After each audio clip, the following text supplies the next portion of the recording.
দর্শক পাঠক স্বাগত আপনাদের। দেখছেন সকাল সন্ধ্যা নিয়মিত আয়োজন কি খবর। বার্তা কক্ষ থেকে আজ আপনাদের সঙ্গে আছি আমি শর্মিলা সুলতানা।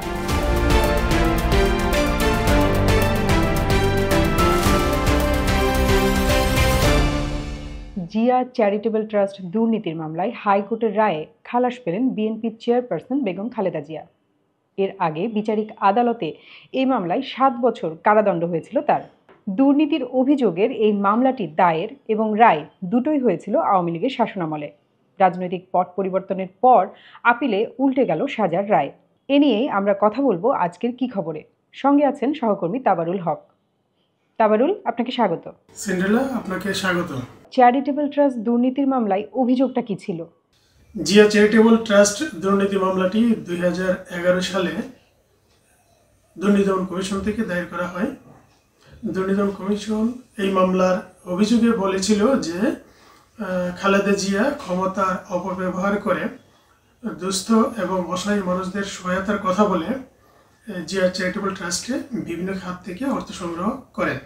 বিচারিক আদালতের রায় তো তিনি 7 বছরের সশ্রম কারাদণ্ড পেয়েছিলেন। তখন কি যুক্তিতে এই সাজা হয়েছিল, আর এখন কোন যুক্তিতে তিনি খালাস পেলেন? এই মামলা পরবর্তীতে 2018 সালে রায় হয়। ওই রায়ে বলা হয় যে খালেদা জিয়া সরকারের সর্বোচ্চ পদে আসীন থেকে ক্ষমতার অপব্যবহার করে বিভিন্ন খাত থেকে অর্থ সংগ্রহ করেন, কিন্তু যে এই খাতের এই ট্রাস্টের যে উদ্দেশ্য ছিল অসহায় এবং দুস্থ মানুষদের সহায়তা করা, কিন্তু অসহায় এবং দুস্থ মানুষদের সেই খাত থেকে কোনো অর্থ সহায়তা করা হয়নি। এই জন্য খালেদা জিয়া সহ অন্যান্য আসামিদেরকে সর্বোচ্চ সাজা হিসেবে 7 বছরের কারাদণ্ড দেওয়া হয়। পরবর্তীতে খালেদা জিয়া ওই মামলার রায়ের বিরুদ্ধে হাইকোর্টে আপিল করে।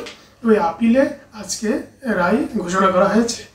ওই রায়ে বলা হয় যে খালেদা জিয়ার আইনজীবীরা যে সব যুক্তিতর্ক তুলে ধরেছেন তার মধ্যে বলা হয় যে খালেদা জিয়া কে হয়রানি করার জন্য তৎকালীন প্রধানমন্ত্রীর নেতৃত্বে এবং নির্দেশনায় দুর্নীতি দমন কমিশন এই মামলাটি করে। ওই মামলাটি খালেদা জিয়াকে হয়রানি করা উদ্দেশ্য এবং বিএনপিকে ক্ষতিগ্রস্ত করার জন্য করা হয়। আদালত খালেদা জিয়ার আইনজীবীদের এই বক্তব্য শুনে তাকে খালাস দেওয়া হয়। আচ্ছা, খালেদা জিয়ার বিরুদ্ধে তো আরও মামলা আছে। এতিমখানা ট্রাস্ট যে দুর্নীতির মামলা, সেখানেও হাইকোর্টের রায়ে তিনি সাজা পেয়েছেন। সেই মামলাটার এখন কি অবস্থা? খালেদা জিয়ার বিরুদ্ধে আরেকটি মামলা আলোচিত জিয়া অরফানেজ ট্রাস্ট মামলায় খালেদা জিয়াকে 10 বছরের কারাদণ্ড দেওয়া হয়েছে হাইকোর্ট থেকে। ইতিমধ্যে এই মামলাটি আপিল বিভাগ রায়ের কার্যকারিতা স্থগিত করেছেন এবং খালেদা জিয়াকে লিভ টু আপিলের অনুমতি দিয়েছে। ওই আপিলটি এখন শুনানি চলছে। তাবারুল, আপনাকে ধন্যবাদ। সিন্ড্রেলা, আপনাকে ধন্যবাদ। নিজেদের ক্রিকেট ইতিহাসে ওয়ানডেতে রেকর্ড গড়া জয়ে মিরপুরে সিরিজ শুরু করেছে বাংলাদেশ নারী দল। প্রথম ওয়ানডেতে আইরিশদের বিপক্ষে 154 রানের রেকর্ড ব্যবধানে জয় জ্যোতিদের। মিরপুরে টস জিতে আগে ব্যাট করতে নেমে নির্ধারিত 50 ওভারে 4 উইকেট হারিয়ে 252 রান করে বাংলাদেশ। পরে মাত্র 28 ওভার 5 বলে আইরিশদের 98 রানে অল আউট করে নারীরা। এছাড়া দেশের হোক বা বিদেশের আরও অনেক খবর প্রকাশ করেছি আমরা। এসব পড়তে ক্লিক করতে হবে সকালসন্ধ্যা.com। আমাদের পাবেন ফেসবুক ও ইউটিউবে। সকাল সন্ধ্যার সঙ্গেই থাকুন।